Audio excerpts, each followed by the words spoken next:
Through a Scottish Prism, the programme that is unapologetically pro-Scottish independence and anti-Westminster rule. Everything we say here is viewed through a Scottish Prism. Brought to you by Barhead Boy. Hi folks, welcome back to Through a Scottish Prism midweek special. Lovely to have you here, and as always, we've hopefully got a nice interesting show for you today, and there's certainly a new visitor to Prism with us today. But let me start by bringing in our good friend and regular contributor, Lloyd Quinan of the SNP. Lloyd. Hi Roddy, nice to be here. Hi, how are you keeping? Very well, very well. We live in strange times. Yeah, dude, don't we just? But I'm also delighted to say we're joined by Mick Napier, who's the founder of the Scottish Palestinian Solidarity Campaign. Started in 2000, helped create a situation where an Israeli diplomat complained to Israel daily, threats that every visit to Scotland is like a visit to enemy territory. Wonderful.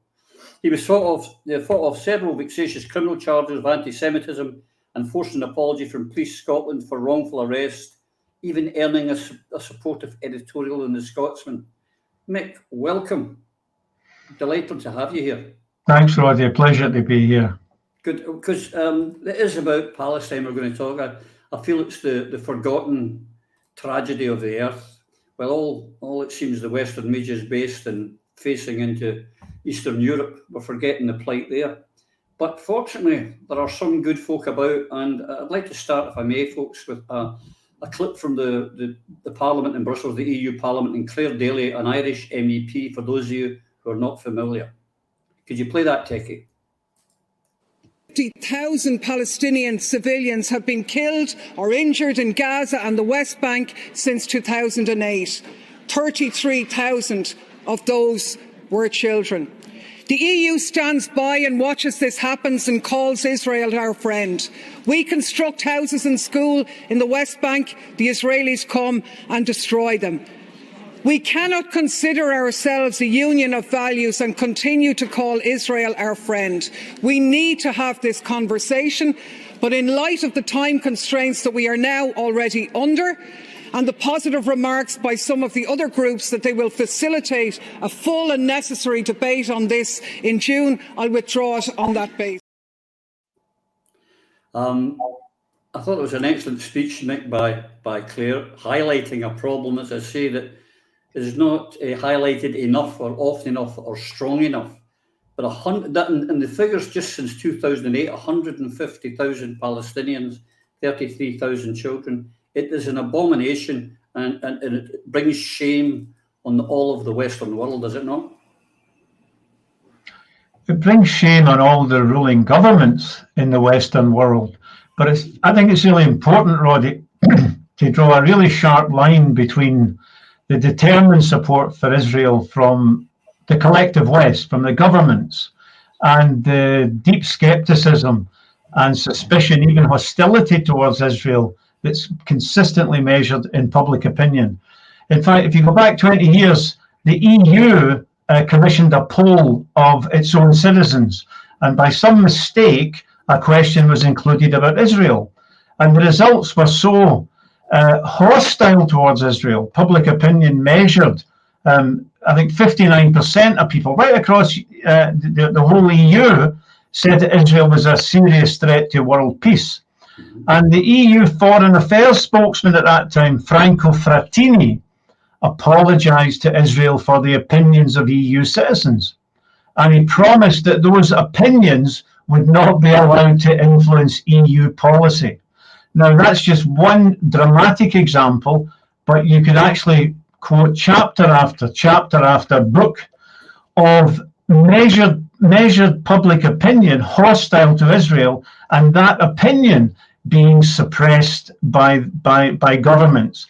And I think you can only make sense of the firing of David Miller, for example, from Bristol University, the hit job on Jeremy Corbyn, the shutting down of all sorts of spaces for a discussion of Palestine by a very simple fact. They've lost the argument. We've won the argument. If our opinions were marginal, we would be ignored. It's precisely because the Zionist, the pro-Israel group, when they're discussing among themselves, recognize this crisis. That's why we are seeing this attack on free speech, specifically the right to discuss Israel as an apartheid state.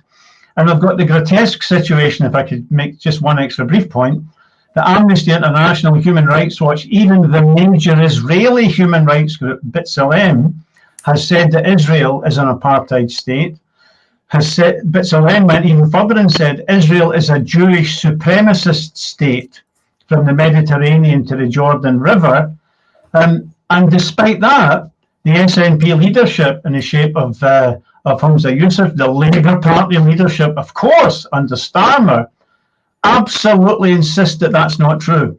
They can't even keep up with Amnesty International in terms of recognising the horror of the Israeli regime. And we now see that it's coming apart at the seams because you've got an openly genocidal administration at the moment, and we're seeing a spike in the killing, and it's going to continue. Yeah, it's grotesque. It's but you know, Britain still sells sniper rifle parts to the Israeli army. It's quite disgusting, Lloyd. As Mick has alluded to, freedom of speech is not allowed on certain topics. One of them is Russia, but the other one, the biggest one, has been for 70 odd years, has been Israel. And we saw, as we said, we've alluded to Jeremy Corbyn, but they're very quick. If you know, before the day's out, when this goes out, there'll all be Holocaust deniers and anti-Semites and bad people. But it is a very strong lobby. Oh, no question about it. I mean, I'll give you an example. In the year 2000, when I was in the Scottish Parliament, I became aware that there were Nazi war criminals alive and well living in Scotland. And I started to make moves to have action taken against them, and have one in particular extradited because he'd already been sentenced in another country. And that led to me getting huge personal support from pro-Israeli organisations right across the country. And I had big contacts with the Wiesenthal Centre. The following year, I went to Israel, I went to occupied Palestine, if the truth be told, to look for the relative of one of my constituents who was trapped in Jenin, which was under siege at the time. And immediately that became known, my inbox in Parliament filled hundreds upon hundreds on a daily basis of attacks from Zionists across the world. The very same people who 2-3 months previously had been crying out for more power to my elbow and getting Antonis Gekas, arrested and extradited. It's a powerful, powerful lobby, but it's not just a lobby. It's part of an overall intelligence and security structure and plan that the Israelis have had in place since the late 90s, which is to, effectively remove criticism of Israel from the public discourse in the rest of the world. And of course, as Mick has pointed out, they are ably assisted by the states and the governments of the West. What's worrying, and I agree with what Mick said, the Scottish National Party's approach on this, as far as I'm aware, because we've had no policy decisions on it, is that the Scottish National Party's position historically is we support Lord Carradin's Resolution 242 of the United Nations, which is for a two-state solution and for the removal of all Israeli settlements. Now, to my knowledge, there's been no discussion of that.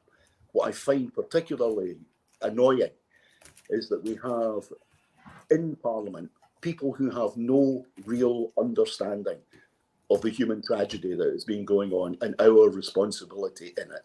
It's very important that this is brought back into Scottish politics. What Mick and the solidarity groups have done is extraordinary, but what we need is some of the politicians to stand up. Pauline McNeill, who's a Labour member of the Parliament, was the co-convener of the Palestine Solidarity Group with me. I would hope that Pauline would, again, bring the issue to the fore, but she's a huge difficulty in doing that, being part of Keir Starmer's Labour Party, who are effectively in hock to Tel Aviv. But as you see, the other parties, I mean, I know that there's a certain SNP, MSP, was referred to by a famous Israeli diplomat as one of ours. Yeah. And Uri Vaughan's mentioned them by name often. I won't today, but I'm sure Yvonne will at the weekend. Mick, things are changing in the Middle East with a programme that was a few weeks ago where Syria are back in the Arab League and the Chinese are getting peace. It looks like Yemen's going to be solved and the Arab world is coming together again. This poses a danger, of course, to Israel's foreign policy. Do you see a reaction to this coming from Israel? We can see a reaction for sure. I mean, I think it won't be controversial to say that America is winding down or certainly reducing its commitment to what goes on in the Middle East in order to prepare for God knows what with China. I mean, that would be another program. But because America is Israel's ultimate guarantor, and Israel is like 6 or 7 million Zionist Jews, since about 1 million or 2 are not Zionists, probably 5 or 6 million Zionist Jews, surrounded by almost 300 million Arabs, then the Israeli state, like its Zionist predecessor, needs a foreign protector. That's been America so far. But we see America's control of the region weakening. We see the Saudis refusing the plea from Biden to pump more oil, and in fact, a couple of days ago, announced a major reduction in the amount of oil they're producing. We see the United Arab Emirates getting quite close to Iran and getting quite close to Russia as well, and China. So America's hold is weakening, and that will have great implications. These tectonic plates that are shifting will have great implications for what's going on in the Middle East. But I'm not sure it's entirely optimistic. A lot of people welcome, of course, the fact that America, which has been fomenting hostilities, which has devastated countries like Iraq, Libya, Syria as well, in part, although the Russians have done a lot as well, is weakening. But I think that may very well lead to a situation where America invests even more in Israel, because Israel has been America's unsinkable aircraft carrier on the Mediterranean. It's been used to crush Arab nationalism in '67, to attack Egypt, of course, way back in '56, and to threaten Iran and Syria as well. So given the nature of Israel as a sort of outpost of America in the region, or as America's policeman or attack dog in the area, which can be relied upon, as Haaretz once famously said, to deal with a government that America deems insufficiently friendly, America's drawdown in the region may actually, in a strange way, strengthen Israel. And I think that may account for the fact that the UAE has followed in the footsteps of Egypt and Jordan and actually opened up diplomatic relations, because they're looking to some protection from Israel as well, against their own populations and against other hostile states. So I can't see very clearly, I don't think anyone can, but it's not altogether good news. No, but certainly the world is, as Mick alludes to there, Lloyd, the world is changing. I mean, the BRICS is going to make a heck of a difference, and I believe there's 12 new countries being admitted in August, and with another 72 queuing up. We're definitely getting to a global north, global south. Is there any hope that something good of that comes for Palestine? I would hope so, Roddy, but a bit like Mick, you know, this is a Groundhog Day nightmare. Repeated behaviour by Israel. What I would hope is this, you know, the repolarisation of the world in economic terms. When you have South Africa, who, particularly since the end of apartheid, had been so positive in their support for the Palestinian people, to the extent they can be with the internal problems that they have, I would hope that it would bring it back onto the agenda. My major concern is the influence that Israel has, not just in the United States with a massive lobby, but it's certainly in the past 20 years, they have actively attempted to create the same political lobby in every other Western country, including our own, despite the fact that we are not a state. They are active in Scotland, very active, as I'm sure Mick will tell you, to prevent, I would suggest, a pro-Palestinian Scotland ever being a member of the United Nations. That is their aim. Now, you know, whether we're close to that or we're not close to that is not the issue. What we have to understand is this is another one of the elements which stands against the movement for independence, and we need to take proper cognizance of it. Israel does not want a pro-Palestinian state of any kind or colour from anywhere in the world adding to the votes against them in the United Nations. We are in that category as far as Israel is concerned, and indeed their manipulation and hounding of particular members of the Scottish Parliament, primarily Sandra White, for her pro-Palestinian views, was an eye-opener for some people, but in some ways people have seen it and then they've let it go. We have to recognise the influence that Israel is attempting to have in our country, which is for their benefit and to our detriment. Yeah. I would suggest that in Europe, Ireland must be about the only country I can think of in Europe that fights back a wee bit against and, you know, takes action against Israel and is openly critical. There doesn't seem to be any other Western government seem to do that. With a quick chat, sorry, Lloyd, you were going to say? I was just going to say, Roddy, that it depends who's in the, you know, who's running the Dáil. Fine Gael is no friend of Palestine. Historically, they're no friend of minorities overall. But this combined Fianna Fáil, Fine Gael government has been very negligent in maintaining their support for Palestine.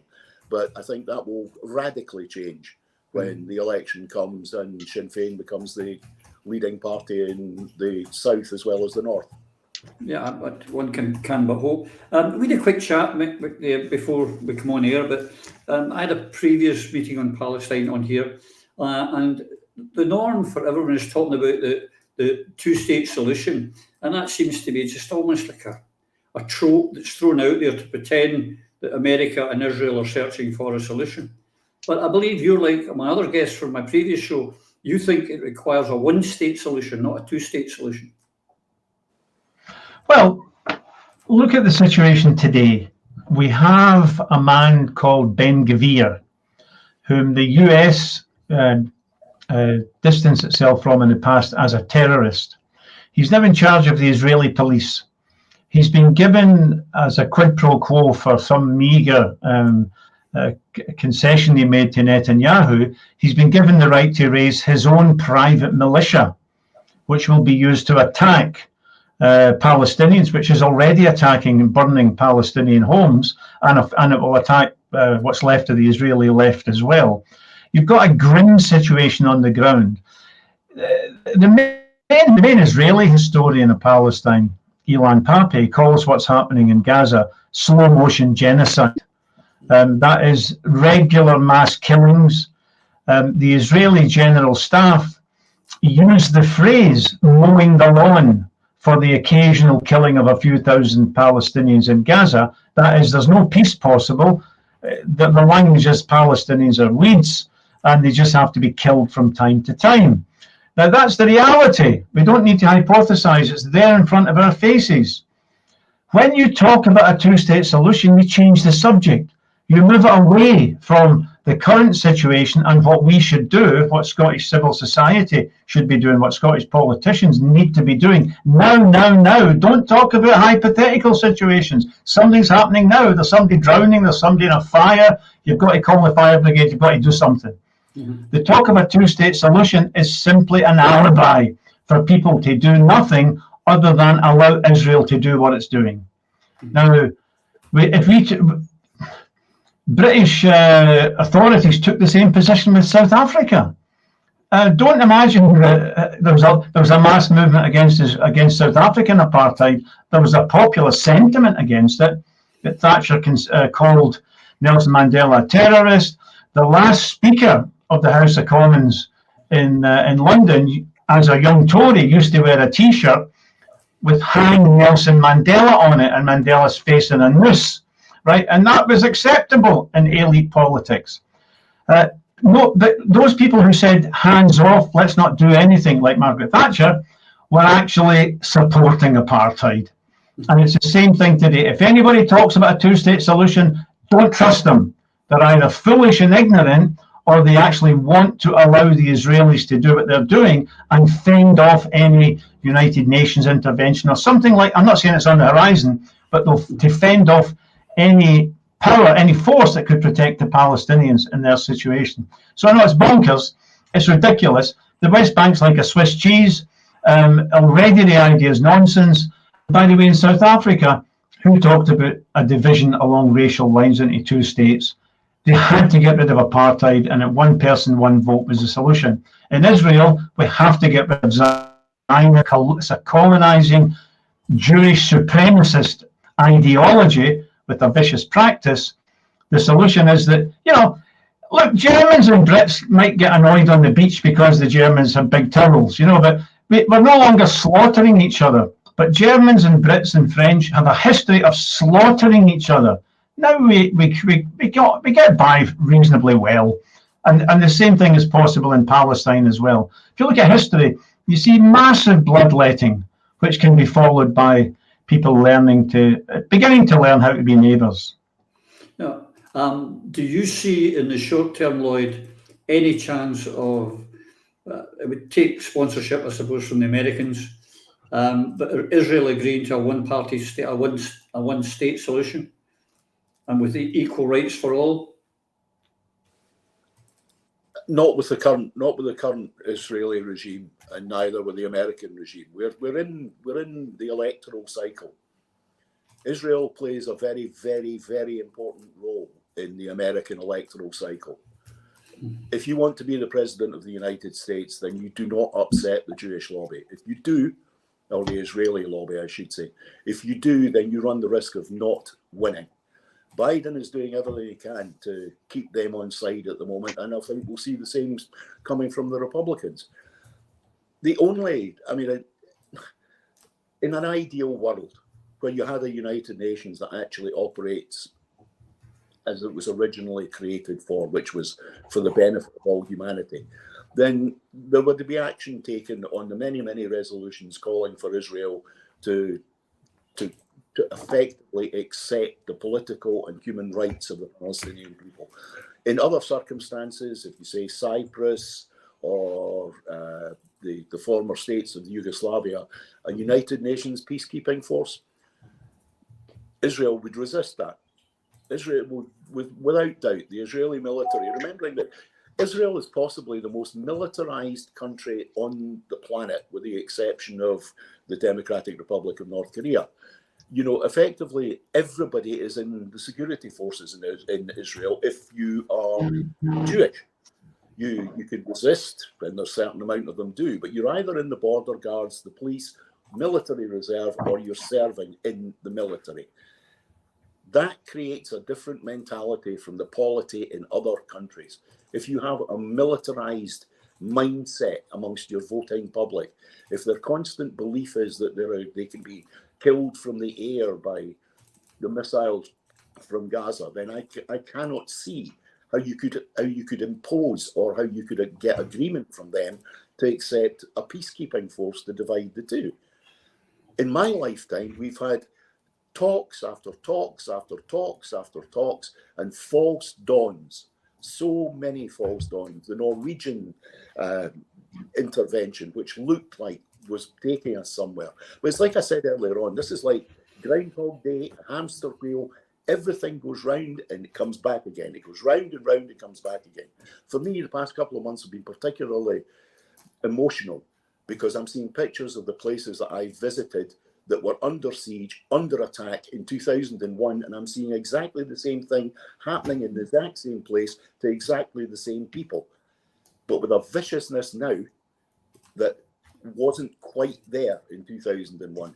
And what I see in that is this policy of the Israelis ramping up this crushing power that they have in an attempt to completely break the morale of the Palestinian people.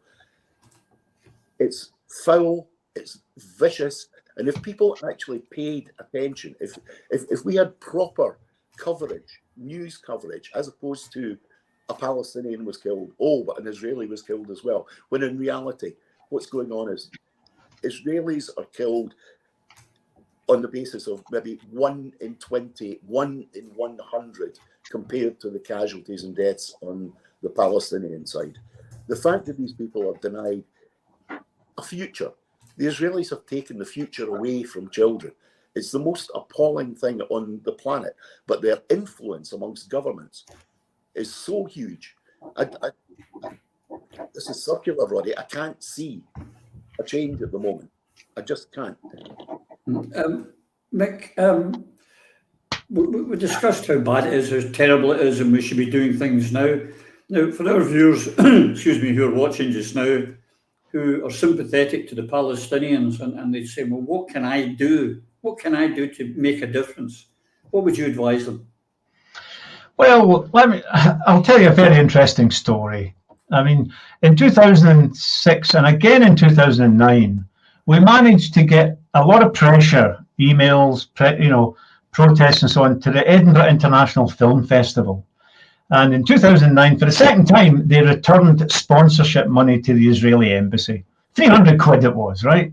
I mean, it's not much, but it was sponsorship money, and they said, this is tainted, we don't want it. Now, they did it spit and feathers. They didn't want to do it, but we had built up enough head of steam that we could protest outside every single film show of the Edinburgh, of the EIFF.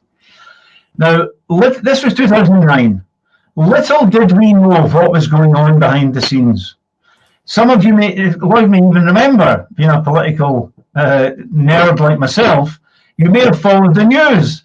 Through a quirk of American politics, Hillary Clinton was forced by a federal judge to release thousands of emails because she had used her personal email address for state business.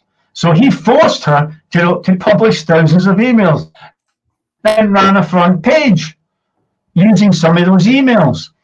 While about a dozen of us were meeting together in a wee church in Edinburgh with an annual budget of about $1,000, multi-millionaires, one from Las Vegas, one from Hollywood, who was a lawyer, Steven Spielberg was on his client list. These are heavy hitters. They approached Hillary Clinton to say, Hillary, I shared accommodation with Bill at college. We need you to intervene in Edinburgh and stop what's going on. This is shocking. This could spread. Right? Now, the emails are there. You can check them. They're on our website. They're on the Scotsman website. She set up a little advisory group in the State Department to advise her how to stop us and how to get the Edinburgh International Film Festival to re-accept the 300 quid. And it's very interesting. They talk about organising demonstrations in London and Edinburgh by the community, they meant the Jewish community, putting pressure on the London government and the Holyrood government. And I have to say, to their credit, the Holyrood government said, get lost, none of our business. This is a matter for Scots citizens to take action and their rights are protected. Cut a long story short, they failed. They failed. Now, if you think of it, and by the way, the SNP, not to their credit, gave 200,000 quid of our money to an Israeli settler company called Eden Springs, with headquarters in, I forget what it is, South Lanarkshire, I think. And after the head of the company had written to his SNP MP to say this boycott campaign is damaging our company, in fact threatens the entire future of our company. They were getting cancellations all over the shop because this Israeli company was complicit in all sorts of crimes against the Palestinians. Look, they try to tell us all the time that we're impotent, there's nothing we can do, we're wasting our time. But they're like a swan gliding over the water, seemingly you can't touch us, but they're paddling furiously underneath to try and fend off the activities of relatively small campaign groups that know how to find a strategic way forward. So what can people do? Get off the sofa. Vote, vote, vote, but don't wait 5 years between votes for the next vote. You've got to be... The only thing that will stop the crimes, the only thing that will stop World War III, by the way, and global overwarming by several degrees, is people getting active, organising themselves, joining parties, joining campaign groups, but getting off the sofa and switching off Netflix for a while and beginning to ask how we can fight our way out of this hell. And you know, the SNP have a big question to answer. We want independence. I'm not a nationalist, but I really want independence, and I want to separate from the UK, which is like a pustule on the face of the earth. Why did Nicola Sturgeon, just before she resigned, why did she almost call for World War III? Why did she ask that NATO jets should challenge Russian jets over Ukraine? That's insanity. And even the Telegraph and the Hawks and NATO said, look, don't even go there. It's because they have to fight London for independence, and they want to placate Washington and placate Brussels at the same time. And the only way to placate Washington is to go soft on Israel. So I think there's a strategic decision to be made. We want independence, but we don't want, as Brendan Behan said, the only difference in Ireland after independence was they swapped the crown for the harp on the police uniform. We want something different. And you're not going to get us over the edge of 50% plus one by just saying, don't worry, we'll keep the monarchy, we'll keep the same currency, You won't even notice the change. That you don't generate enough energy for something as dramatic as to break up the UK by those means. It's doomed to failure. And therefore there needs to be another way forward than sucking up to Joe Biden or God knows who follows him. Correct. Or as our Yvonne says in our weekend show every week, we need to get angry, folks. We need to get angry, and it's very true. It's the hypocrisy of so many of these things, Lloyd. I mean, I've been an anti-war campaigner all my life, and I'm opposed to all sorts of wars, but I'm listening to the justification for sending billions and billions of dollars worth of weapons and armaments to Ukraine because a country's invaded and taken, taking part of their country off them, and we have to go and defend that. The same thing's happening daily and has been for 75 years in Palestine. The same people who are telling us that we should arm Ukraine to the gunnels don't want Palestine to be able to defend themselves. It's interesting, Roddy. I had again on this theme of things being cyclical. The Nazi war criminal that I was attempting to have extradited was a Ukrainian who lived in Dalkeith. Mm-hmm. When I went to Palestine in 2001 and we entered into Jenin the afternoon that the Israeli army left, the graffiti on the houses was in Cyrillic, which shocked me. I told Mick this story when I came back, and I spoke to one of the Palestinians who informed me that the unit that had carried out the atrocity in Jenin in 2001 was a unit that was primarily made up of Ukrainian immigrants. But everybody knew that the Ukrainian immigrants were not Jewish. What they did was, because of the nature of the corruption in Ukraine in the late 90s and the early 2000s, was if you paid $50, they would change your religious designation on your papers, thereby allowing you to go to Israel. And Israel was complicit in this and was actually actively recruiting, particularly young men, because the deal was, we'll take you to Israel, we'll give you a house, we'll give you a job, but you do 2 years in the army. It was extraordinary for me to see writing in Cyrillic, which translated as, don't F with the IDF, and next time we kill you all. And this was from people who had been in the country less than a year, but who had been deliberately deployed by the IDF. And I find it bizarre that we're prepared to give to a country who has produced some of the most vicious and vile war criminals and criminals against humanity, that we are in a country that has, particularly our own country, with 1/3 of our children living in poverty. We think it's the right thing to do to send millions and millions of pounds worth of arms to another country. And everybody thinks, we're giving them millions of pounds of arms. Yes, we are, but we're also replacing those. So in real terms, you pay for everything twice. This is not what this country should be doing.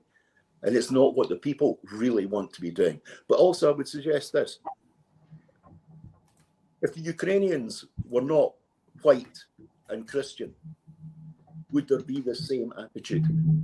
If the Ukrainians were Muslim and slightly darker skinned, would there be the same angst?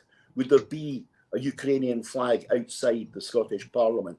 Would there be a Ukrainian flag hanging out windows all across the country where people virtue signal for people who effectively are the sons and daughters of Nazis? The banderas. Well, you're absolutely right. You don't see enough Palestinian flags anywhere. The hypocrisy is quite. I've always maintained, Mick, it's what the media don't tell you that's their biggest crime, because I think that any, not just Scot, any decent human being, if they were told the truth about the atrocities, the daily atrocities, and what's the conditions that the people in Palestine have to live under, there would be absolute uproar. So it is the dishonesty of our media that's the problem. Oh yeah, I mean, there's an appalling interview. Well, every morning there is one, but I don't usually listen to it. But on Radio 4 this morning, the interview was absolutely state propaganda, and it was barely covered up. A general was talking about how the Russians had blown up this dam, although there's very major questions over that. There's great doubts over that. But nonetheless, what he said was, this is an attack on civilian infrastructure, he pontificated, and it's a war crime. Yes, it's a war crime. Israel publicly set out during Protective Edge to destroy the electricity generation, to destroy the water system, attacked hospitals, sewage and so on. Very openly said they were going to do that. The Israeli Home Minister at that time said they would put Gaza back to the Stone Age. Back to the Stone Age. Now, there's nothing doubtful about that. There's no grey area. That is a crime against humanity.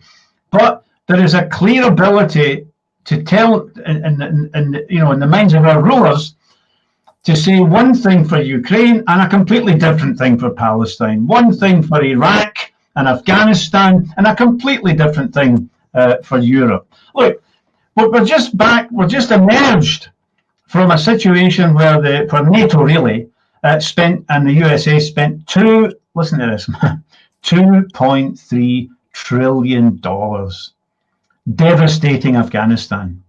That's what it cost, right? The end result was devastation. Their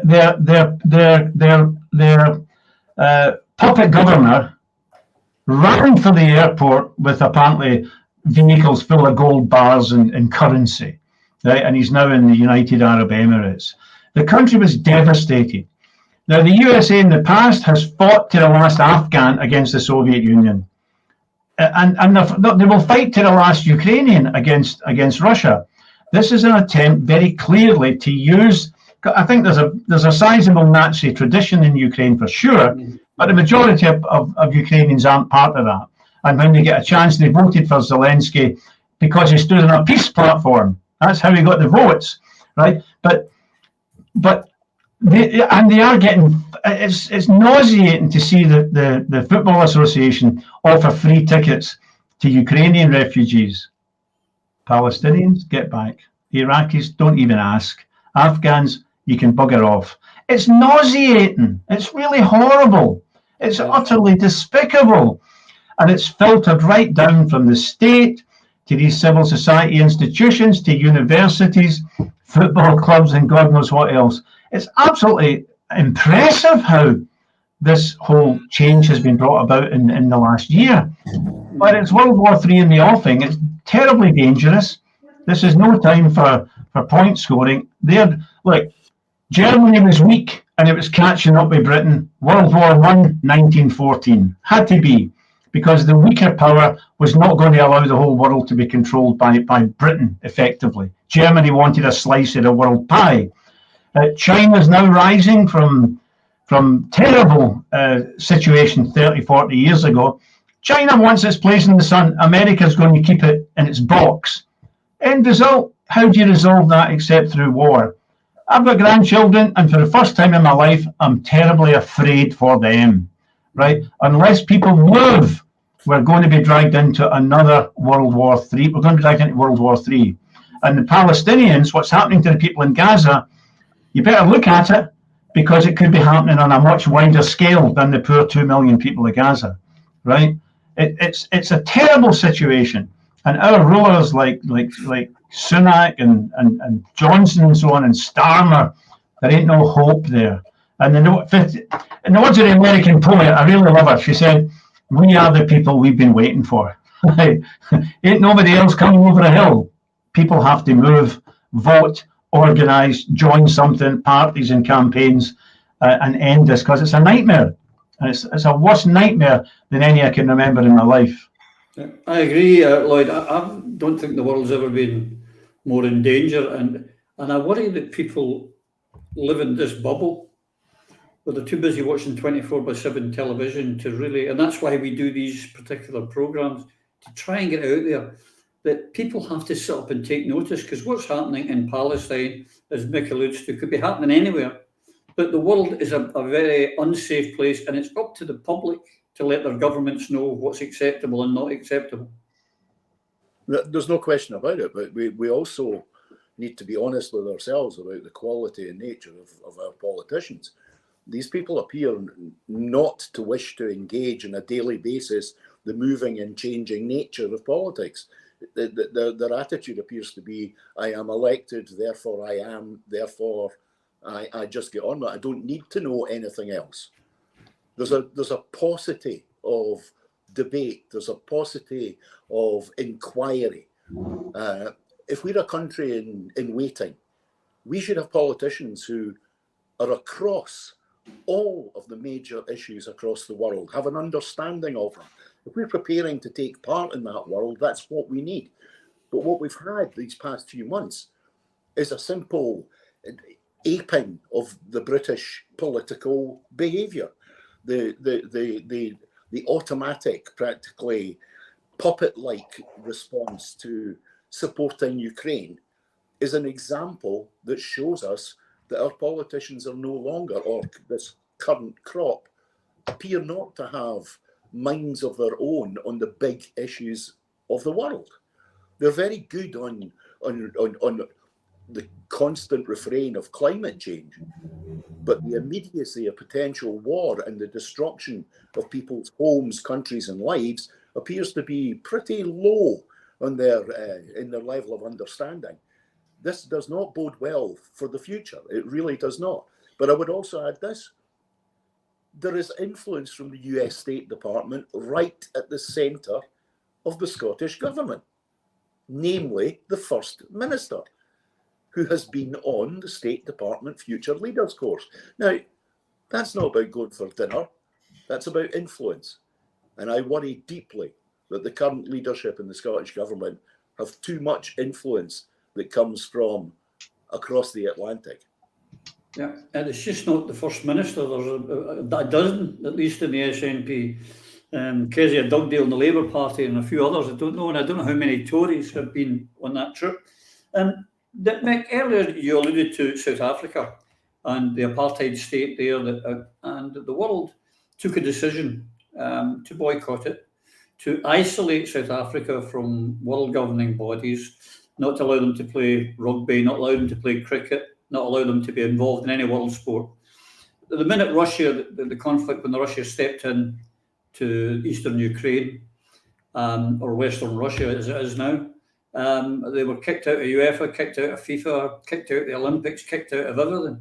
And yet, here's Israel, who have broken hundreds of UN resolutions. They're in UEFA, they're in FIFA.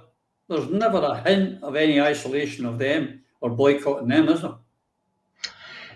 You know, people can put up with atrocities all over the world. We're inured to it. We grow up in the shadow of the Holocaust, and we've seen millions of people, 3 million people killed in Vietnam by Mr. Kissinger. We've seen millions of people, 6 million dead in the Congo. I mean, people are inured. But but it's still insulting, deeply insulting. And I challenge you to find anybody and talk to them for 5 minutes who wouldn't feel insulted.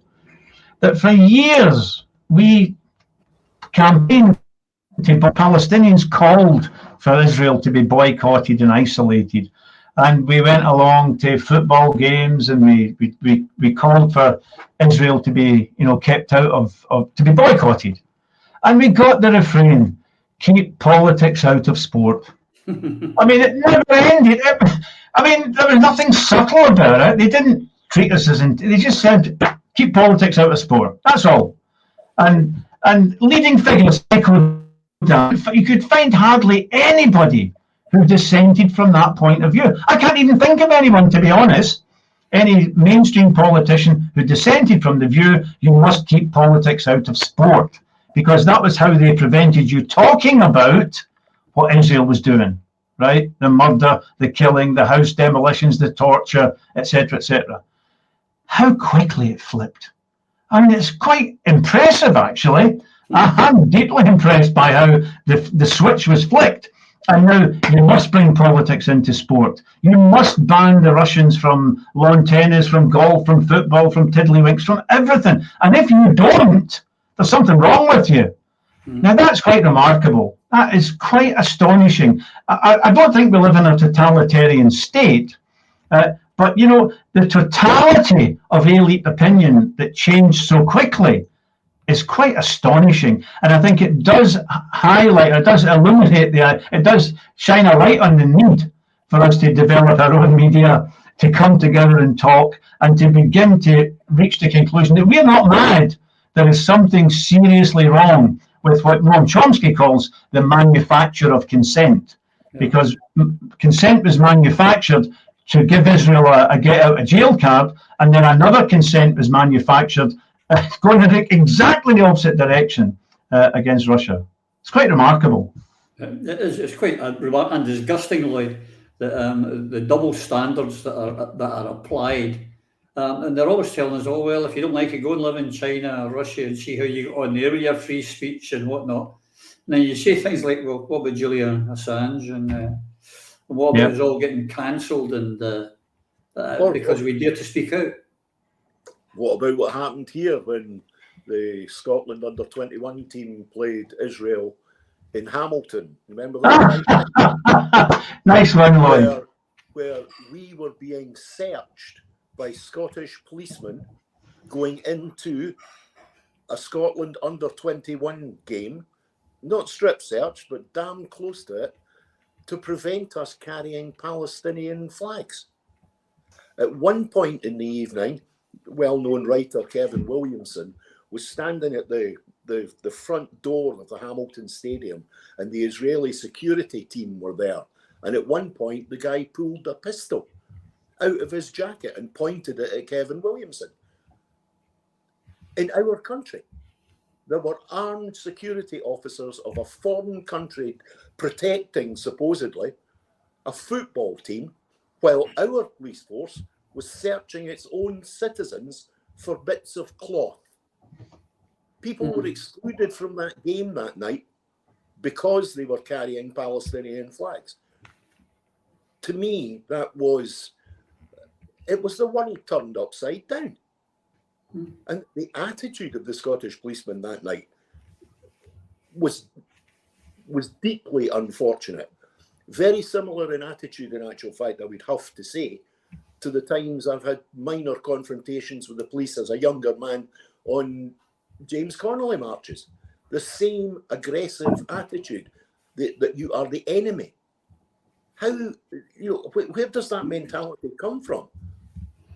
It's frightening that happened in our country. There were a couple of minor headlines about it, but then it was ignored. And effectively, what the SFA and Scottish police were saying was, Israel is accepted in UEFA and FIFA, and you are going to live with it. It's appalling. Well, it is. I mean, anyone who watches this show has known my football allegiances quite easily. But my friends over the east end of the city have been pulled up for showing Palestinian flags and making political statements, which I've got to say, I empathise with 100%. And UEFA saying, oh, you can't be political. But them banning Russia and Belarus is political. So don't tell us we can't be political if you're going to be political. But that's exactly what they do, Mick, every time. There's two sets of rules, and we don't know them. And they change them as soon as we get close to them. It was ever the way.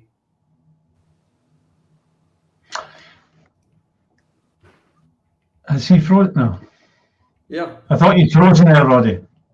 So yeah. I'm saying there's double standard rules everywhere, and we've just got to ignore them and punch through them and make sure that we make our points. Can I add two interesting things that I think your viewers will find interesting? Please. One is that in Glasgow at the moment, city centre, we have an Israeli military-grade surveillance system surveilling the people of Glasgow. And it's capable of it's got emotional recognition software.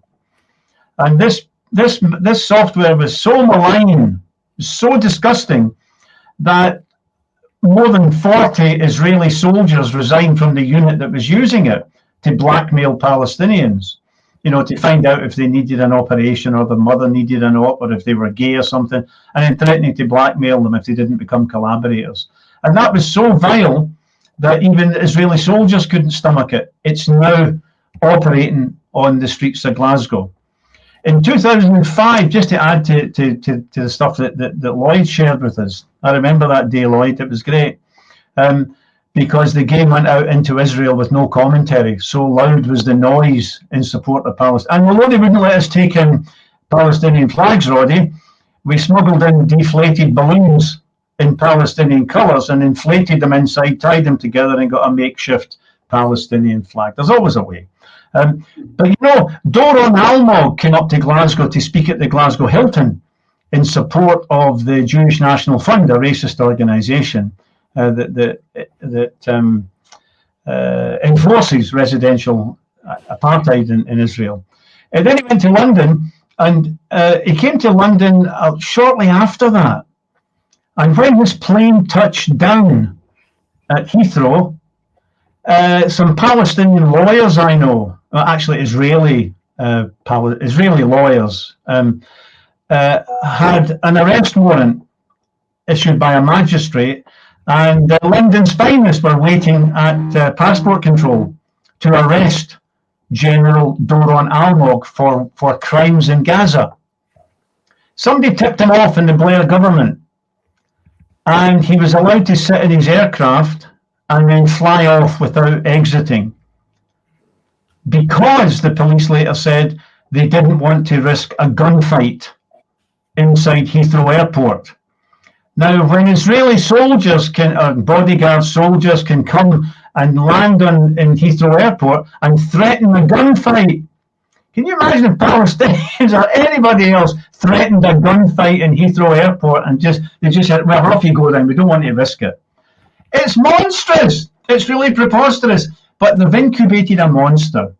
They've incubated a monster in the east coast of the Mediterranean. They've allowed it to crush and murder and expel hundreds of thousands of Palestinians.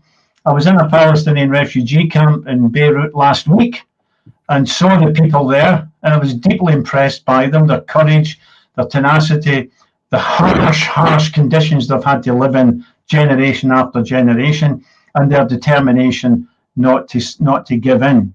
But when you allow this monster to get away with what they've allowed it to get away with, then you may reach a stage where you've actually created a Frankenstein monster that you don't like at all. And now Israel's got 200 nuclear weapons, led by openly genocidal ministers like Ben-Gvir and Smotrich, aided and abetted by Netanyahu. It's a terrible danger for the whole region. And I fear that the choices are going to be the end of Zionism and a liberated Palestine, or we might find a radioactive region. It is quite a worry. I mean, when we look back in the Second World War and the terrible tragedy of the Holocaust, I think we still carry a lot of the conscience of the world, Lloyd. But how long is that going to last? It's as if, well, we should have done more between 1933 and 45, and we didn't. And it's as if we feel so bad about it they were going to continue to let them get away with it. Because if I'm not mistaken, Lloyd, if we take the ghettos in Warsaw, and if one of the Jewish inhabitants of the Warsaw ghetto threw a stone, the Germans sent in a tank and blew down the building.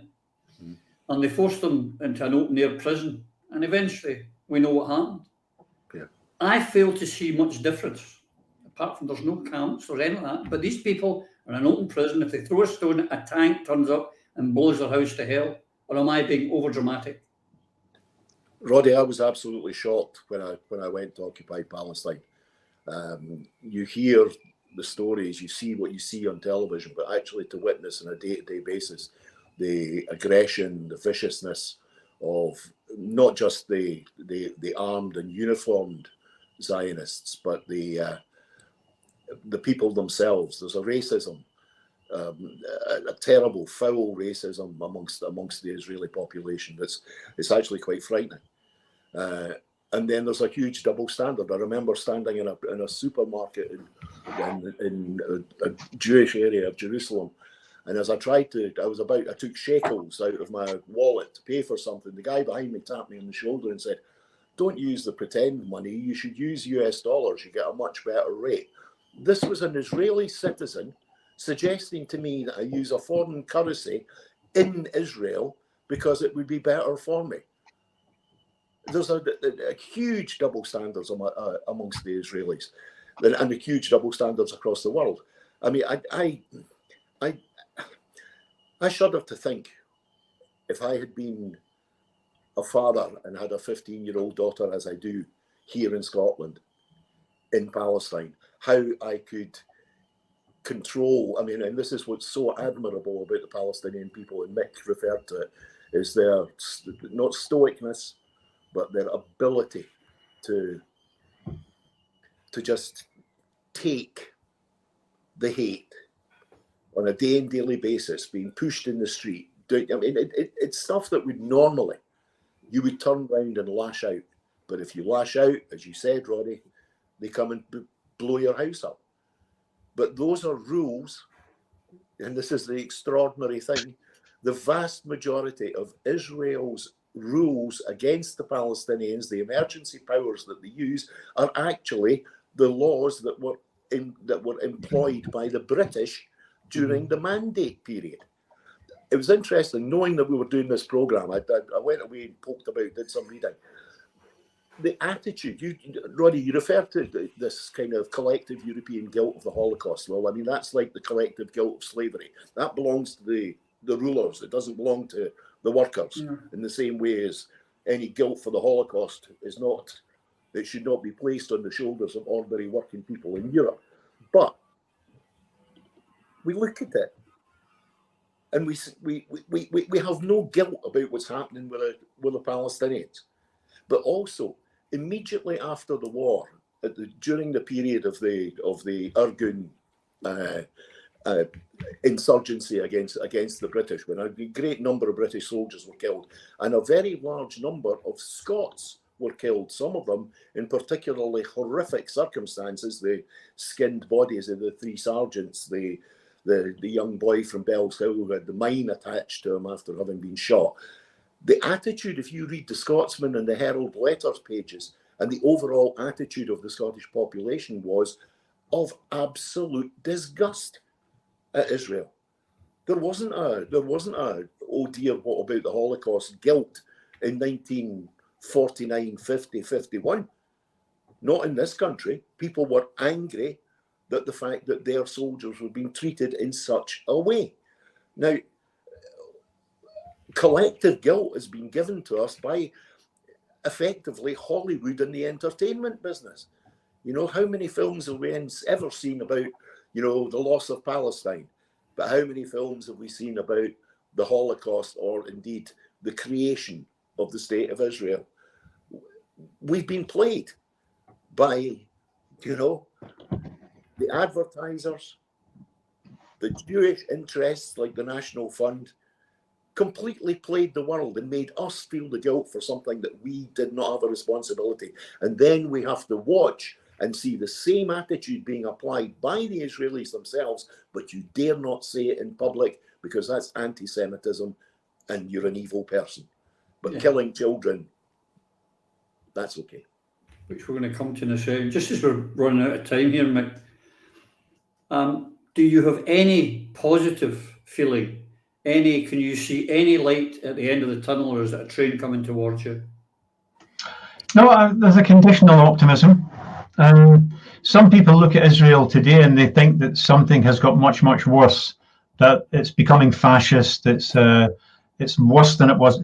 This isn't the worst Israeli government there's ever been. The one in 48 massacred tens of thousands of people in villages up and down the country, sent in death squads to village after village, using data collected by the Jewish National Fund, the so-called village files, to pick people out who were potentially hostile and take them round the back and shoot them. That was worse. No, what we're seeing is an openness, a degree of confidence on the part of the really mad elements, that they don't need to pretend anymore, that the flimsy mask that was worn before has been ripped off, and they want to, and the big demonstrations in Israel, and they're very deep and profound, are actually between those who want to accelerate the ethnic cleansing to a conclusion very quickly, and those who want business as usual and just keep up the current rate of killing indefinitely into the future. But there's still a major divide, and Israel is weakening because of this. But I think also that the Palestinians have not collapsed. They haven't admitted defeat. They continue to resist. It's incredible heroism that you see in Palestine. And we should remember, by the way, that one of the great heroes of the Warsaw Ghetto, I forget his name now, I know his name very well, I forget his name at the moment. He was given a hero's burial when he died in Poland a few years ago. But he wrote to the Gaza resistance, as comrades, saying that what you're going through is not so different from what we went through in the Warsaw Ghetto. So I think that there's hope as long as the Palestinians continue to resist. The allies that Israel has found in the UAE and Saudi, and potentially Saudi and other Arab countries, will be deeply uncomfortable to see the killing of Arabs accelerating. So I think there'll be a terrible price to be paid for freedom by the Palestinians. The Algerians paid 1 million dead before they won their freedom. The Vietnamese paid 3 million dead. And it's not up to me how Palestinians behave, but they will pay a terrible price. We can reduce that price by an amount that we'll never know. It's unquantifiable, by building a solidarity movement here in Scotland and in Britain and internationally, to hasten the day when, like the white supremacists in South Africa, the Jewish supremacists in Palestine will see the writing on the wall, and they'll come out with their hands up at one stage, or at a certain stage in the future, as they did in South Africa. Excellent. Folks, we've come to the end of our show. I hope you've enjoyed it, and it's been informative for you. Can I just say for yourself, if you don't forget, the Scottish Palestine Solidarity Campaign is where you'll find Mick, and you can probably get information, look there, and join up and help out. Before we go, I just want to leave just one with you folks. Techie, could you put up the picture of wee Mohammed Tamini this week? The wee darling, 2 years of age, was sitting in his dad's car and got a bullet through the head. He died the following day. This is not a rare event, ladies and gentlemen. This is happening all the time in Palestine to Palestinian babies. You heard right at the beginning, just since 2018, 33,000 children have been wounded or killed in Palestine. And if we don't do anything about it, no one will. So you know what to do. Get active. But till we see you again, please, take care. Through a Scottish Prism, the programme that is unapologetically pro-Scottish independence and anti-Westminster rule. Everything we say here is viewed through a Scottish prism. Brought to you by Barhead Boy.